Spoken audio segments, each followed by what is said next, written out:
First muna akong babasahin dito, sabi po sa Jeremiah 29:11, For I know the plan I have for you, declare the Lord, plan for welfare, not for evil, to give you a future and hope. No? May plano ang Diyos sa buhay natin.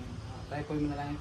Father God, salamat po Panginoon sa taong ito na kami ay magsama-sama muli Panginoon. At sa taong ito Diyos ay busy ang bawat isa, lalo o Diyos sa parating na Pasko Panginoon, parating na pagsasaulog o Diyos ng New Year Panginoon Lord God. Nawa ang aming hiling, itong mga mahal naming kapulisan Lord, i-bless mo, ingatan mo sila.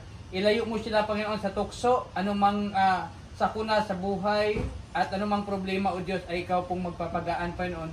Anumang karamdaman o Diyos ang kanilang naramdaman ay ikaw o Diyos ang magpapagaling Ama. Lord, buksan mo ang kalangitan, ibuhos o Diyos ang pagpapala, ang galing sa iyo, ang tunay na pagmamahal sa kapwa, sa kasamahan at sa bansa Panginoon Lord God. Amin dalangin o Diyos, nawa na sila ay maging modelo o Diyos at maging halimbawa sa bawat isa sa kanilang trabaho o Diyos sa pamayanan Ama. Lord, i-bless mo itong tropa at i-bless mo Lord ang kanilang tahanan. Ano mang inihiling o Diyos ay ibibigay mo sa ngalan ng Ama, ng Anak ng Espiritu Santo. In Jesus' name, Amen. Amen.